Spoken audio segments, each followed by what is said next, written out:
नमस्कार साथियों। आज आप और हम लोग a brief account of evolution जो आपके लिए बहुत महत्वपूर्ण है। इसमें से नीट में से बहुत ज़्यादा क्वेश्चन बनते हैं और ट्वेल्थ में आपके जो बोर्ड एग्ज़ाम जो होते हैं उन बोर्ड एग्ज़ाम में भी मतलब जो 20 नंबर के जो क्वेश्चंस आते हैं MCQ type fill in the blank या अन्य जो क्वेश्चन आते हैं मैचिंग है जैसे वन वर्ड है, इनमें से बहुत अच्छे क्वेश्चन बनते हैं। तो इसके लिए आपको क्या तैयार करना है, एक तो जियोलॉजिकल टाइम स्केल तैयार करना है। तो आप वीडियो में मेरी देख लेना, जियोलॉजिकल टाइम स्केल को आप तैयार अच्छे ढंग से कर लेना। इसमें सबसे पहले बात पढ़ेंगे क्या, ये ब्रीफ अकाउंट ऑफ इवोल्यूशन। सबसे पहले तो स्टूडेंट इसका मीनिंग नहीं समझ पाता है। मीनिंग मतलब ये कि आपका इस पृथ्वी यूनिवर्स का ओरिजिन कब हुआ ये आपको बताना है, उस पर अर्थ का ओरिजिन कब हुआ ये बताना है आपका, उस पर सबसे पहले कौन से जीव पैदा हुए ये बताना है। तो एक एक करके आपके मतलब मोनेरा किंगडम से लेकर एनिमेडिया किंगडम तक आपको डिटेल में मुख्य रूप से चलना है। तो इस वजह से कह दिया कि मतलब ब्रीफ अकाउंट ऑफ एवोल्यूशन। ठीक है, तो इसको समझने के लिए थोड़ा सा मैं आप मतलब देखना कि क्लासिफिकेशन पर चर्चा करते हैं। क्लासिफिकेशन विशेष तौर पर एनिमल के क्लासिफिकेशन, एनिमल किंगडम। तो एनिमल किंगडम की आप वीडियो देखेंगे उसमें डिटेल में, यहाँ मैं आपको शॉर्ट में सिर्फ फाइलम फाइलम बताएंगे। इस पृथ्वी पर जो एनिमल्स पाए जाते हैं, इस पृथ्वी पर जो एनिमल्स पाए जाते हैं वो एनिमल्स मुख्य रूप से दो टाइप्स के होते हैं। एक तो नॉन कॉर्डेट होते हैं और दूसरा कॉर्डेट होते हैं। नॉन कॉर्डेट और कॉर्डेट, इनको जो किसके बेस पर डिवाइड किया गया है, नोटोकॉर्ड के बेस पर डिवाइड किया गया, जिसमें नोटोकॉर्ड पाई जाती है उसको कॉर्डेट कह दिया गया, जिसमें नोटोकॉर्ड नहीं पाई जाती है उसको नॉन कॉर्डेट कहा जाता है। क्या कहा जाता है? नॉन कॉर्डेट कहा जाता है। बेसिकली ये कहा जाए कि नॉन कॉर्डेट जो होते हैं वो सॉफ्ट होते हैं। क्या होते हैं? सॉफ्ट होते हैं। और नोटोकॉर्ड नहीं पाई जाती, वो सॉफ्ट होते हैं। और जिसमें पाई जाती है बॉन्स वगैरह होती हैं तो वह थोड़ा हार्ड होते हैं पीछे, मतलब ये तो देख लें। लिख दें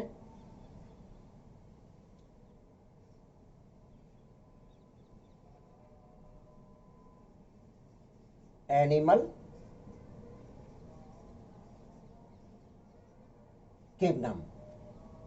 तो एनिमल किंगडम में मतलब, तो उसको समझाने से पहले मैं आपको ये बता देता हूँ यूनिवर्स का ओरिजिन कब हुआ। तो यूनिवर्स का जो ओरिजिन हुआ था वह 20 बिलियन ईयर्स एगो पहले हुआ था। तो यहां मैं लिख रहा हूं कि इस साइड लिख दो, चलिए इस साइड ही लिखे देता हूं। 20 बिलियन ईयर्स एगो यूनिवर्स का ओरिजिन हुआ था। 4.5 बिलियन ईयर्स एगो अर्थ का ओरिजिन हुआ था। अर्थ का ओरिजिन हुआ था। 4 बिलियन ईयर्स एगो उस पर लाइफ का ओरिजिन हुआ था। 3 बिलियन ईयर्स एगो मुख्य रूप से मैक्रो मॉलिक्यूल बने थे। और 2 बिलियन ईयर्स एगो, या कह दिया जाए 2000 मिलियन ईयर्स एगो मुख्य रूप से फर्स्ट सेल ओरिजिनेट हुई थी। फर्स्ट सेल मैं यहां लिख रहा हूं क्लियर, फर्स्ट सेल का ओरिजिन हुआ था। फर्स्ट सेल कौन सी थी? प्रो कैरियोट्स थी। कौन सी थी? प्रो कैरियोट्स थी। ये अभी मैं हटा रहा हूं, इधर से इधर लिखना पड़ेगा, मैं पहले ओरिजिन बता रहा हूं। ठीक है, तो ये इनसे मुख्य रूप से जो फर्स्ट सेल थी, इनसे जो दूसरी सेल बनी थी वह यूकैरियोट्स बनी थी। यूकैरियोट्स बनी थी। और यूकैरियोट्स में मतलब आपका फिर आया multi cellular. Multi cellular eukaryotes में पहली तो आपके यूनिसेलुलर बनी थी। प्रोटिस्टा किंगडम उठा के देख लेंगे तो उसमें मतलब प्रोटोजोआ जो भी हैं वह आपके यूनिसेलुलर यूकैरियोट्स हैं। यूनिसेलुलर यूकैरियोट्स हैं। फिर उसके बाद मल्टी सेलुलर सेल बनी। क्या बनी? मल्टी सेलुलर सेल बनी। फिर इसके बाद बताते हैं 350 मिलियन ईयर्स एगो जॉलेस फिश का ओरिजिन हुआ था। किसका ओरिजिन हुआ था? जॉलेस फिश का ओरिजिन हुआ था। इसके साथ साथ ऐसा नहीं है कि यहाँ सिर्फ जॉलेस फिश ही बनी, इसके साथ साथ मतलब जो फिश हैं, ये फिश जिसमें जौ पाए जाते हैं, फिश बोनी फिश जो कहा जाता है, बोनी फिश का ओरिजिन स्केलेटन वाली, तो स्केलेटन लिख दिया। और लोब फिन्स, विशेष तौर पर मैं मतलब लिख रहा हूं, अलग से इंडिकेशन कर रहा हूं, लोब फिन्स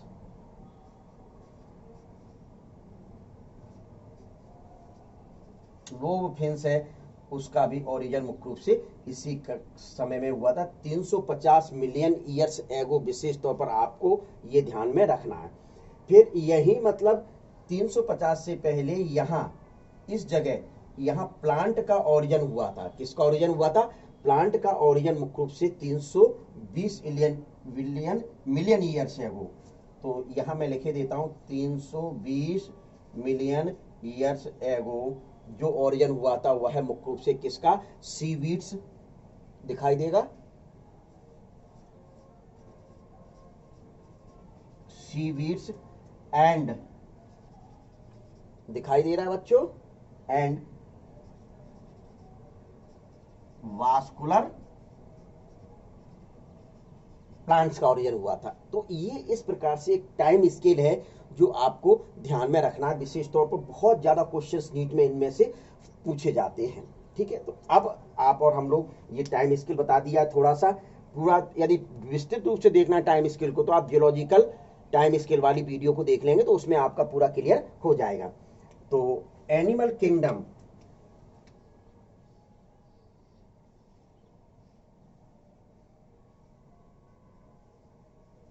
देखिए अभी चर्चा चल रही थी, शुरुआत की थी तो, लेकिन पहले मैंने सोचा आपको टाइम स्केल थोड़ा सा बता दूं। तो एनिमल किंगडम में बताया जाता है कि 2 भागों में डिवाइड किया गया था, नॉन कॉर्डेट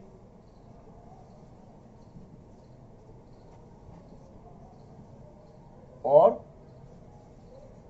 कॉर्डेट। बेसिकली मुख्य रूप से इनको फाइलम में डिवाइड किया गया,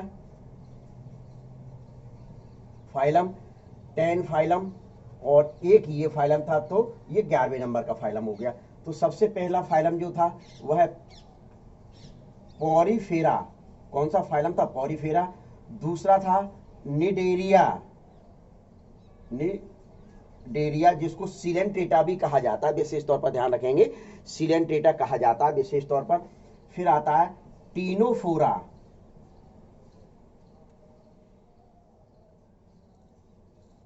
टीनोफोरा। इसके बाद आता है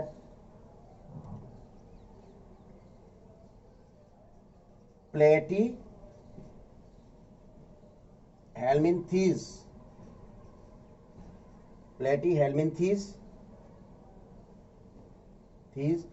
फिर आता है एसके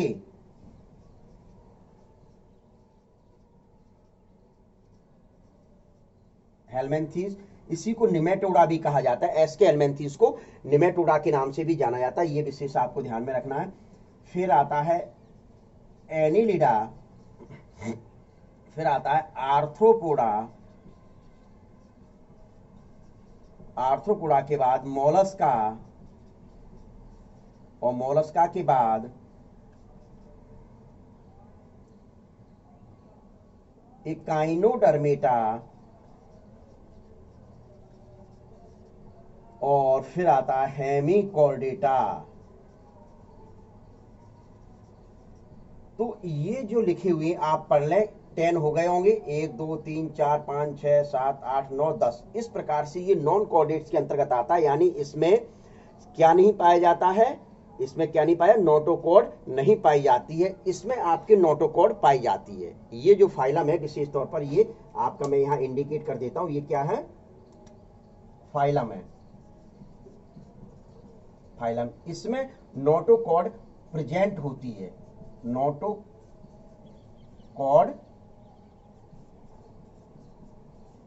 प्रेजेंट।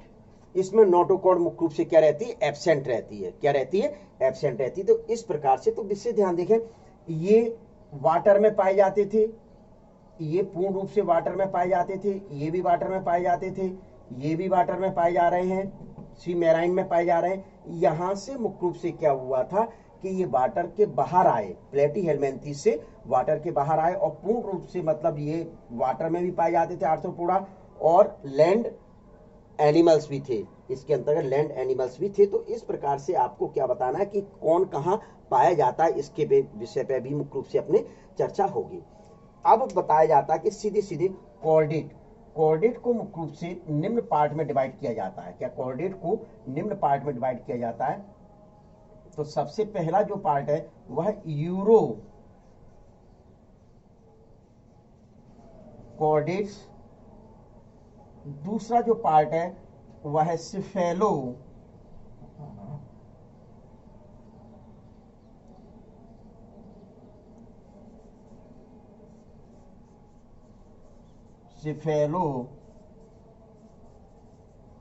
कॉर्डेट्स हैं। तो ये पूर्ण रूप से ये मैराइन नेचर के होते हैं। ये कैसे होते हैं, किस नेचर के हैं? वो था मैराइन नेचर, ये भी मैराइन नेचर के हैं और ये भी मैराइन नेचर के। तो यहां लिख दिया मेरे द्वारा मैराइन नेचर के, क्या मैराइन नेचर लिख दिया गया। फिर इसके बाद जो तीसरे नंबर का जो आता है, तीसरे नंबर का आता है, इसको यहां ले जाकर मैं इस प्रकार से डिवाइड कर रहा हूं। क्या यहां ले जाकर इस प्रकार से डिवाइड कर रहा हूं। विशेष तौर पर अब इनको वर्टिब्रेट्स कहा गया। ये तीसरे नंबर का जो है वह कौन सा है? पहले तो इसको मैं थोड़ा सा वर्टिब्रेट, दिखाई दे रहा है कि नहीं दिखाई दे रहा है? दिखाई दे रहा है। अब इस वर्टिब्रेट को अपने को डिवाइड करना है, तो दो भागों में डिवाइड किया जाता है। इसको देखिए, एक ग्नेथा और ग्नेथोस्टोमेटा, ग्नेथोस्टोमेटा में डिवाइड किया। विशेष तौर पर आपको ध्यान रखना कि जो ये जो एक ग्नेथा जो है वह 350 मिलियन ईयर्स एगो डेवलप हो चुका था, 350 मिलियन ईयर्स एगो डेवलप हो चुका था। ये आपके जो हैं कौन से, यूरोकॉर्डेटा और सिफेलोकॉर्डेटा। पहले थोड़ा सा इधर चर्चा कर लेते हैं। देखिए कि इनको ले लीजिए, यहां से ये वाला जो भाग है, यहां से यहां तक ये, और ये देखिए ये वाला जो भाग है, ये टोटल के टोटल ये कैसे है, इनवर्टिब्रेट्स हैं। अब आप कहोगे सर इनवर्टिब्रेट्स आ गए, ये क्या मतलब हुआ?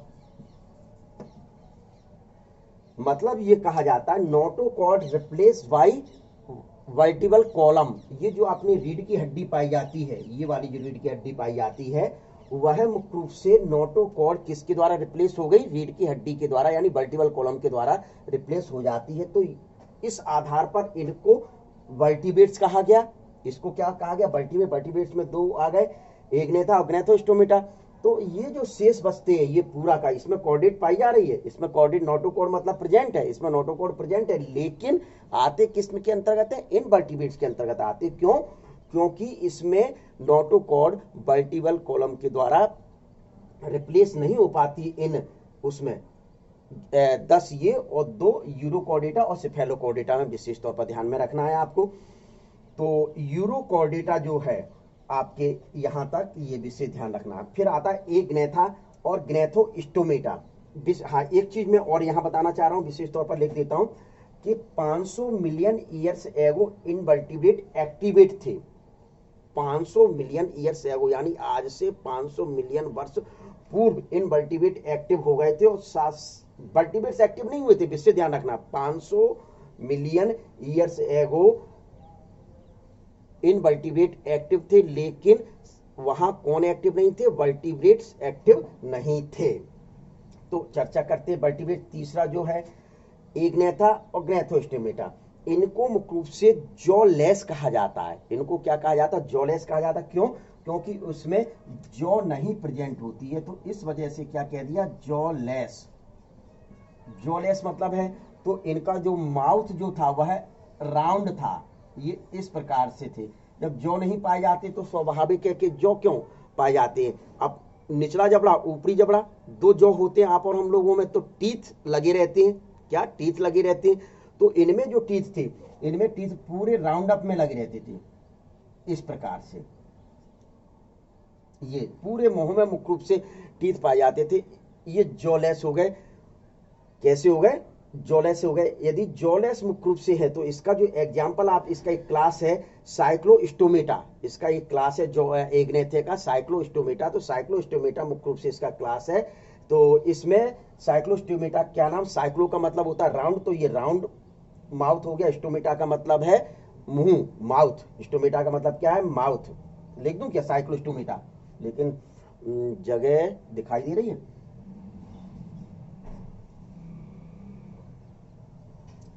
साइक्लो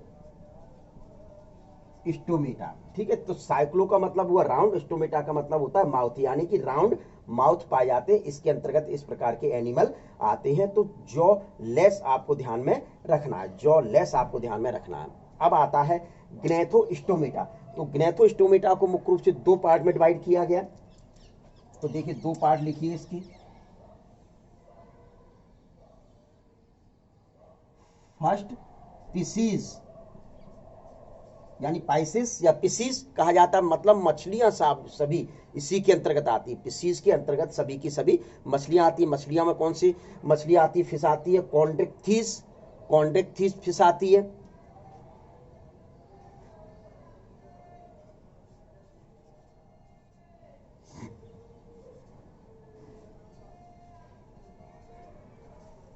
कॉन्ड्रिक्थिस यानी जिसमें कार्टिलेज पाया जाता है, जिसमें कार्टिलेज पाया जाता है, बोन नहीं पाई जाती, बोन नहीं पाई जाती, विशेष तौर पर ध्यान रख लें। दूसरा आता है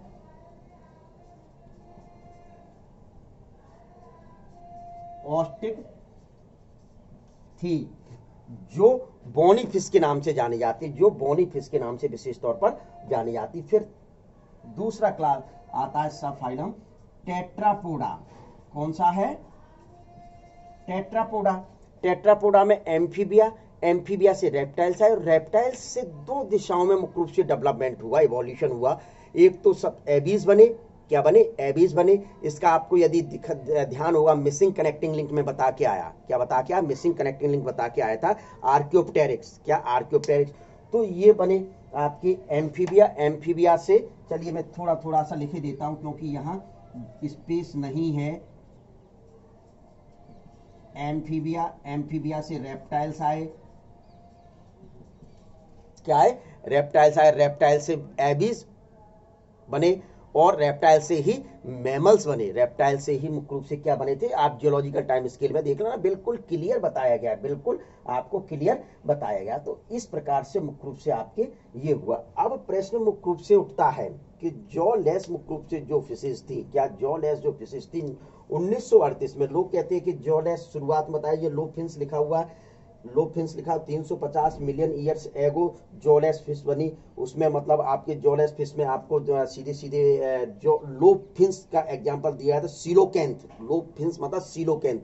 तो ये जो सीलोकेंथ, उसमें वैज्ञानिक ये कहते थे कि ये एक्सटिंक्ट हो चुकी, विलुप्त हो चुकी। लेकिन 1938 में, 1938 में एक मतलब फिश को पकड़ने वाला था साउथ अफ्रीका में, एक मछली को पकड़ा था उसने, एक मछली को पकड़ा था। उसका प्रेजेंट में एग्जांपल लेटिमेरिया। क्या? लेटिमेरिया मुख्य रूप से देखा। तो इसने मतलब देखा ये विशेष प्रकार की मछली पाई जाती, तो इसको उन्होंने मतलब पका के खाया नहीं, पका के खाया नहीं, उन्होंने अपने मतलब जो इनके बारे में जानकार थे उनको दिया। तब पता चला कि वास्तव में ये आज प्रेजेंट है। नहीं तो इस मतलब लो फिन्स को ये कह दिया गया था कि वास्तव में ये विलुप्त हो चुकी है। ये लो फिन्स मुख्य रूप से क्या हो चुकी है? विलुप्त हो चुकी है। तो ये आपको क्या बताना है? तो 1930 विशेष तौर पर ये ध्यान में रख लेना, लो फिन्स के साथ में एक मैं लिख रहा हूं, लो फिन्स के साथ में 1938 में एक फिशरमैन ने साउथ अफ्रीका में एक मछली को पकड़ा था, वह जो मछली थी वह लोब फिन्स मछली थी। वह मछली कौन सी थी? लोब फिन्स टाइप की मछली थी और सीलोकेंथ कहा जाता था। लेक कहा गया तो वह एग्जाम्पल के रूप में लैटिमेरिया जाना जाता है। तो ये एक आप इसका स्क्रीनशॉट ले लीजिए। फिर अभी मैं दोबारा बताता हूँ, पूर्ण रूप से इधर बताऊंगा। ये तो मैं इवोल्यूशन पूरा बता चुका। देखिए इवोल्यूशन कैसे कैसे हुआ है, ब्रीफ में बताया। नॉन कोऑर्डिनेट बने, देख लीजिए। पहले तो आपको एक बार मैं मतलब ये बता देता हूँ, 20 बिलियन ईयर्स एगो यूनिवर्स आया, 4.5 बिलियन ईयर्स अर्थ का ओरिजिन हुआ, 4 बिलियन ईयर्स एगो लाइफ का ओरिजिन हुआ अर्थ पर, 3 बिलियन ईयर्स एगो मैक्रोमोलिक्यूल्स बने, और 2 बिलियन ईयर्स एगो या 2000 million years ago first cell prokaryotes बनी, फर्स्ट सेल से यूकैरियोट्स बने। यूकैरियोट्स में भी पहले यूनिसेलुलर बने थे, यूनिसेलुलर से फिर मल्टीसेलुलर बने, मल्टीसेलुलर फिर 350 बिलियन ईयर्स एगो जॉ लेस फिश बनी थी, और वहीं फिश बोनी फिश जो स्केलेटन वगैरह थी वह भी डेवलप हुई, और उसमें मतलब आपके जॉ लेस में लोब फिन्स जो पाई जाती थी 1938 में। उस समय इसको कहा गया कि एक्सटिंक्ट है, ये विलुप्त हो चुकी है। लेकिन 1938 में साउथ अफ्रीका में एक व्यक्ति था जिसको फिशरमैन कहा गया, जो फिश पकड़ने वाले को फिशरमैन कह देते। तो उसने मुख्य रूप से एक विशेष प्रकार की मछली देखा जिसको सीलोकेंथ कहते थे, तो वह मुख्य रूप से प्राप्त हुई। तो इसका ले लीजिए स्क्रीनशॉट, फिर बताते हैं दूसरा और विस्तृत में। इधर भी थोड़ा सा चर्चा कर ले रिवाइज में। तो एनिमल किंगडम में सबसे पहले कौन थे? Non coordinate. सबसे पहले नॉन कोऑर्डिनेट थे। नॉन कोऑर्डिनेट में भी सबसे पहले नॉन कोऑर्डिनेट, फिर उसके बाद कोऑर्डिनेट। तो नॉन कोऑर्डिनेट और कोऑर्डिनेट क्यों कहा गया था? इसमें नोटोकॉर्ड प्रेजेंट है तो क्या कह दिया? कोऑर्डिनेट। और नोटोकॉर्ड प्रेजेंट नहीं है तो क्या कह दिया? ये नाम दे दिया नॉन कोऑर्डिनेट। नॉन कोऑर्डिनेट में आपके 10 आते हैं। देखिए पोरीफेरा सबसे पहले आए थे। ये क्रम जो लिखा है आपके सामने, कौन कैसे आया, कब आया, वह सबसे पहले लिखा है। पोरीफेरा सबसे पहले, फिर निडेरिया, फिर उसके बाद टीनोफोरा, फिर प्लेटी हेलमेंथीस, फिर एस्के हेलमेंथीस, फिर एनिलिडा, फिर आर्थ्रोपोडा, फिर मोलस्का, फिर इकानोडर्मेटा, फिर हेमिकॉर्डेटा। ठीक है। फिर इसके बाद कॉर्डेट में आपके यूरोकॉर्डेट आए, फिर सिफेलोकॉर्डेट आए, देन वर्टिब्रेट्स आए। वर्टिब्रेट्स में मतलब वर्टिबल कॉलम पाया जाता था, रीढ़ की हड्डी। नोटोकॉर्ड को रिप्लेस कर दिया गया इसके द्वारा। तो यहाँ ये 10 और यूरोकॉर्डेटा सिफेलोकॉर्डेटा को मिलाकर एक साथ क्या कह दिया गया? इनवर्टिब्रेट्स कहा गया। क्या कहा गया? इनवर्टिब्रेट। वर्टिब्रेट्स को 2 पार्ट में डिवाइड किया गया। एक ने था ग्रेथोस्टोमेटा, यानी कि ऐसी मछलियां जिसमें मुख्य रूप से जौ नहीं पाए जाते, जबड़े नहीं पाए जाते। इसके अंतर्गत एक क्लास आता है साइक्लोस्टोमेटा। क्या आता है? साइक्लोस्टोमेटा आता है, जो आपको ध्यान में रखना है। साइक्लो मतलब राउंड और माउथ, स्टोमेटा मतलब माउथ, जिसमें जौ पाए जाते हैं। ग्नेथोस्टोमेटा मतलब जिसमें जौ पाए जाते हैं। क्या पाए जाते हैं? जौ पाए जाते हैं। उसके अंतर्गत पाइसिस और टेट्रापोडा, यानी कि मछलियां जो हैं, मछलियां 2 प्रकार की बताई। कॉन्डेक्ट थी जिसमें कार्टिलेज पाए जाते थे, सिर्फ कार्टिलेजिनस फिशेस कहा जाता है। और ऑस्टिक थी यानी कि जो सिर्फ और सिर्फ मुख्य रूप से कौन सी होती? बोनी फिशेज होती है। कौन सी होती? Bony fishes. फिर टेट्रापोडा यानी 4 पैर वाले। तो एम्फीबिया में जैसे फ्रॉग और सैलामेंडर्स वगैरह ले लेते हैं। अब ये मत कहना कि सर इनका ओरिजिन कब हुआ। जो आपकी एनसीईआरटी दे रही, मैं सिर्फ वही बता रहा हूँ, और इसी में से सारा का सारा आपको मिल जाएगा। जो एनसीईआरटी कह रही है वही मैं बता रहा हूँ। एम्फीबियन से मुख्य रूप से रेप्टाइल्स हुए। एम्फीबिया यहाँ तक ये जल में पाई जाती थी। पूर्ण रूप से पाइसिस जो थी, फिशिस जो थी, वो पूर्ण रूप से जल में पाई जाती थी। मैराइन और फ्रेश वाटर दोनों में पाई जाती थी। एम्फीबिया क्या हुआ? एम्फीबिया मुख्य रूप से थोड़ा सा बाहर आ गए, पानी से बाहर आए। इनको बाहर बहुत अच्छा लगा, ये बाहर घूमते रहते थे। लेकिन विशेष तौर पर ध्यान रखेंगे, रिप्रोडक्शन करने के लिए इनको पानी में ही जाना पड़ता था। क्यों?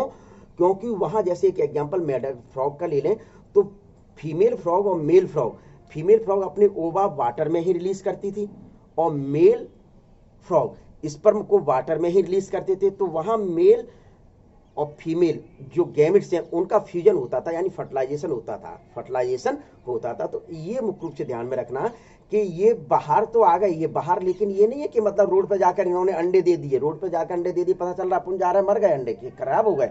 तो ये अपने एग को रिलीज करने के लिए, यानी रिप्रोडक्शन करने के लिए पानी में आ जाते थे एम्फीबियन। फिर एम्फीबियंस के बाद मुख्य रूप से क्या हुआ?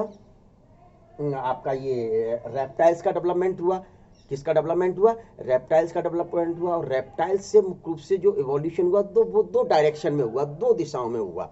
कौन कौन सी दिशा थी उसकी? एक तो एबीज बन गए, क्या जिसका मिसिंग कनेक्टिंग लिंक आर्कियोपेडिक्स आपको एग्जाम्पल 4 में बताया गया है।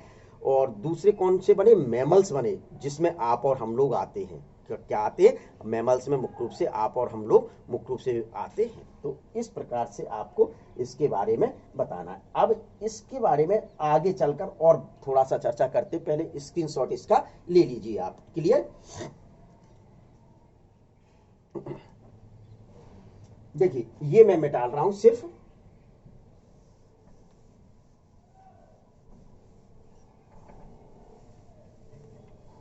1938 में एक फिशरमैन था साउथ अफ्रीका में। ये ध्यान में रखना है आपको विशेष तौर पर। इस फिशरमैन ने एक मछली, विशेष प्रकार की मछली देखी और वह मछली लोब फिन्स के रूप में जानी गई। वह मछली किस के रूप में जानी गई, लोब फिन्स के रूप में जानी गई। तो अब ये भी मैं मिटाल रहा हूं, सिर्फ इतना पोर्शन आपके बने रहने देना है, ये वाला। तो टेट्रापोडा, अब अपन उन पर चर्चा करते विशेष तौर पर। देखिए ये क्या थे,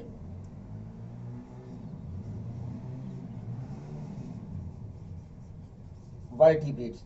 तीसरे नंबर का कोऑर्डिनेट का, तीसरे नंबर का। तो वर्टिब्रेट्स को कितने भागों में बांटा गया था, विशेष तौर पर 2 भागों में डिवाइड किया गया था। वर्टिब्रेट्स को मुख्य रूप से कितने भागों में डिवाइड किया गया, 2 भागों में।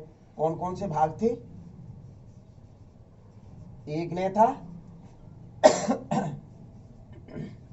और ग्नेथो स्टोमेटा। ग्नेथो स्टोमेटा को भी मुख्य रूप से, इसको तो केवल एक ही था, साइक्लो स्टोमेटा। जॉलेस फिश है ये, क्या। और इसके अंतर्गत मुख्य रूप से फिर से 2 आ गए, पाइसिस और टेट्रापोडा, जो अपने को चर्चा करनी है, टेट्रापोडा। अब टेट्रापोडा में सबसे पहले कौन बने थे, मछलियों से जिसका विकास हुआ था वह एम्फीबिया थे। कौन थे बच्चों, एम्फीबिया थे। एम्फीबिया से कौन बने, रेप्टाइल्स बने। ये देखिए लिखा है। और रेप्टाइल्स से मुख्य रूप से 2 बने, एक तो एवीज बने और एवीज के बाद ये मैमल्स बने। क्या बने, मैमल्स बने। क्लियर। तो ये आपको ध्यान में यहां रखना है। तो इस चीज को मैं मतलब बार बार क्यों बता रहा हूं, यहां अपने चर्चा करते रेप्टाइल्स जो बने होंगे इस जगह। देखिए अब मैं इसको बता देता हूं, स्पीशीज में 2 बने थे, कौन कौन से थे, कॉन्ड्रिक थीज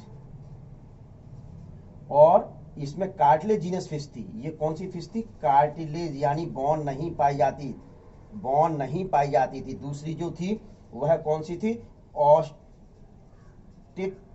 फिश थी, जो सिर्फ बोनी फिश इसके अंतर्गत आती है। तो ये दोनों ध्यान में आपको रखनी है, ठीक है। अब मैं इसको भी थोड़ा सा मिटाल रहा हूं। अब रेप्टाइल्स पर विशेष तौर पर चर्चा अपनी होगी, क्योंकि रेप्टाइल से ही अपन चूंकि उत्पत्ति हुई है और एनसीईआरटी आपकी सिर्फ रेप्टाइल्स के बारे में ही बता रही, तो मैं ये हटा देता हूं बिल्कुल भी। देखिए तो ये आ जाइए, ये रेप्टाइल्स है, क्या, ये बताया जाता है कि रेप्टाइल्स जो डोमिनेंट रहे थे 2200 मिलियन ईयर्स एगो पूर्व, डोमिनेंट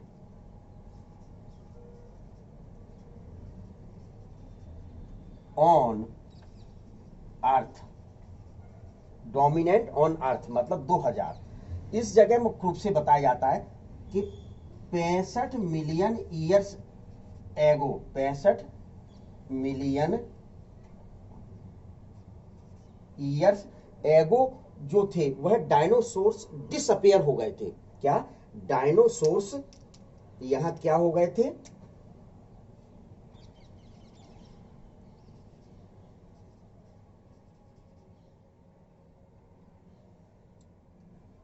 डायनासोर्स मुख्य रूप से क्या हो गए थे, डिसअपियर,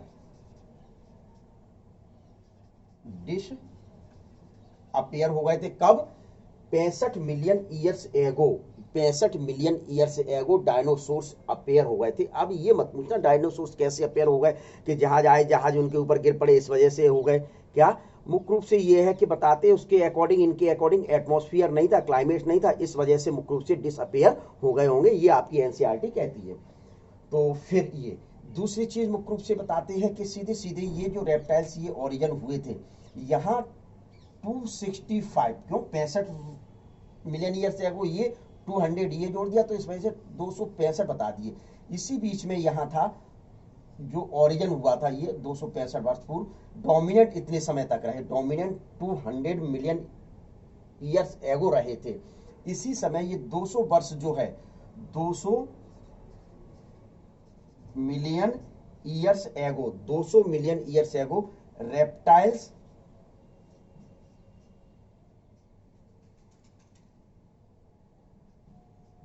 टाइल्स कुछ अर्थ को छोड़कर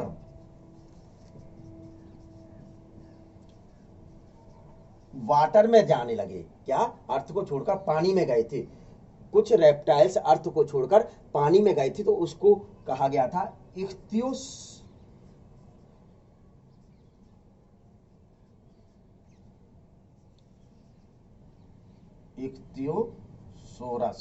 क्या कहा गया था इक्तियोसोरस।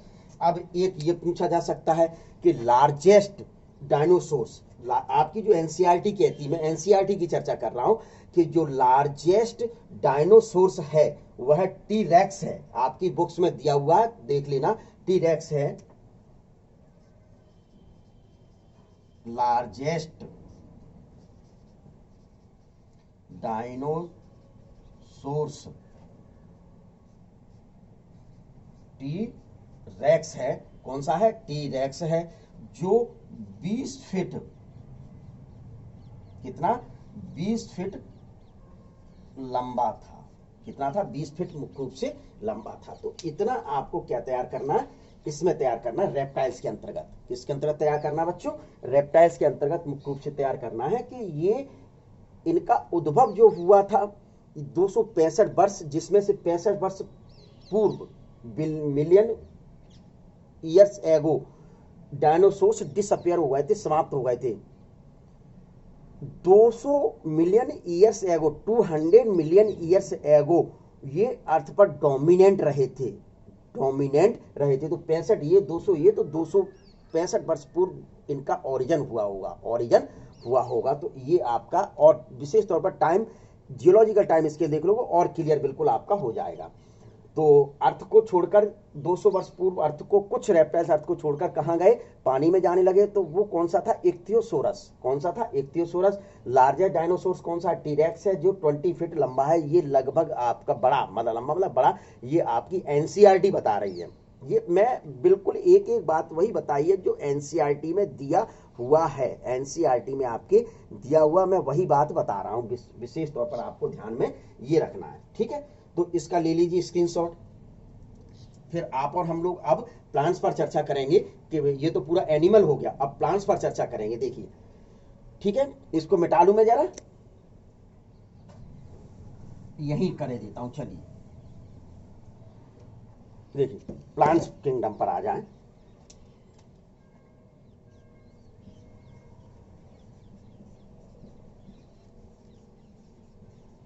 प्लांट किंगडम, इससे पूर्व आपको यदि ध्यान होगा, इससे पूर्व आपको यदि ध्यान होगा तो मैं बता के आया था 350 मिलियन ईयर्स एगो, 350 मिलियन ईयर्स एगो मुख्य रूप से जॉलेस फिश और फिश वास्तव में मुख्य रूप से बनी थी, ये आपको मैं बता के आया था।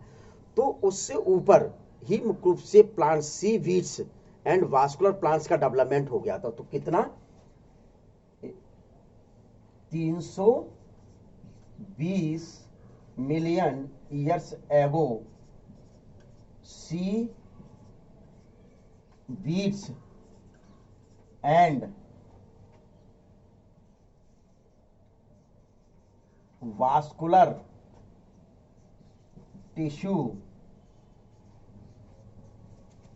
प्लांट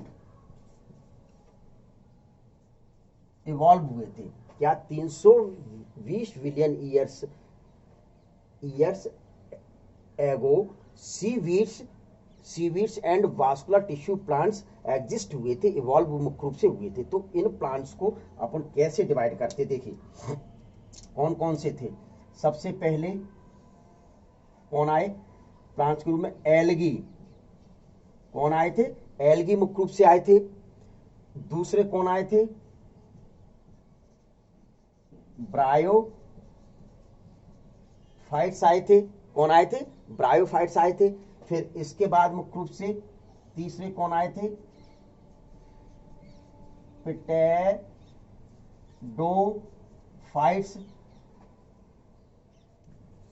कौन आए, पिटेरिडोफाइट्स आए थे, यानी टेरिडोफाइट्स, क्या टेरिडोफाइट्स आए थे। क्लियर।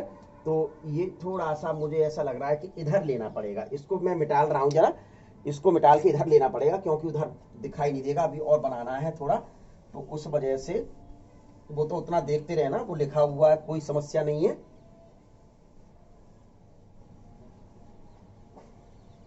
इसको तैयार कर लीजिए, वहां से मैं इधर ले रहा हूं प्लांट किंगडम।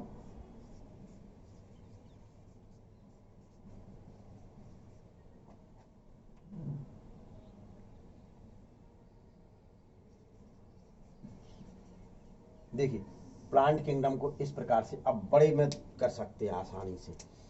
देखिए सबसे पहले कौन थे, एल्गी। दूसरे नंबर पर ब्रायोफाइट्स। तीसरे नंबर पे टेरिडोफाइट्स, क्या टेरिडोफाइट्स आए थे। तीसरे नंबर पे कौन आए थे, टेरिडोफाइट्स थे। अरे कौन आए थे, टेरिडोफाइट्स आए थे। क्लियर। तो ये टेरिडोफाइट्स लिख दिया। और तो ये मुख्य रूप से बताए जाते हैं, इनके बारे में पहले सबसे पहले एल्गी जो थे, एल्गी जो थे मुख्य रूप से ये तीनों के तीनों, यहां से लेकर ये जो तीनों थे, यह मुख्य रूप से किस प्रकार के थे, इनमें नो सीड्स थे, मतलब सीड नहीं पाए जाते थे। क्या नहीं पाए जाते थे, बीज नहीं पाए जाते थे।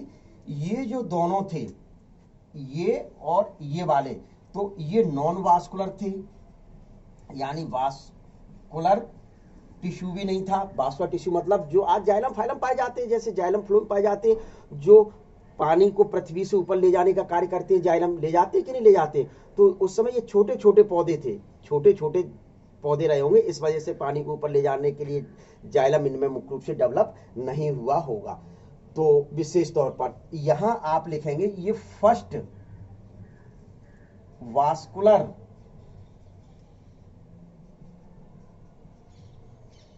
टिश्यू प्लांट था, फर्स्ट वास्कुलर टिश्यू प्लांट यहां था। फिर चौथे नंबर पर मुख्य रूप से जो डेवलप हुए,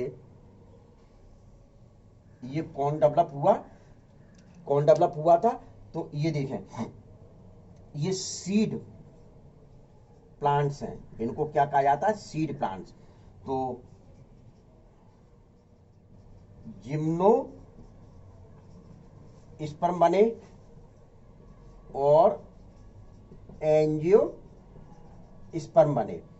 इनमें नो फ्लावर, सीड पाए जाते थे लेकिन फ्लावर नहीं होते थे, सीड पाए जाते थे लेकिन फ्लावर मुख्य रूप से नहीं होते थे। विशेष ध्यान आपको ये रखना है। फिर यहां आपका ये दो भागों में डिवाइड हुआ, डाइकॉट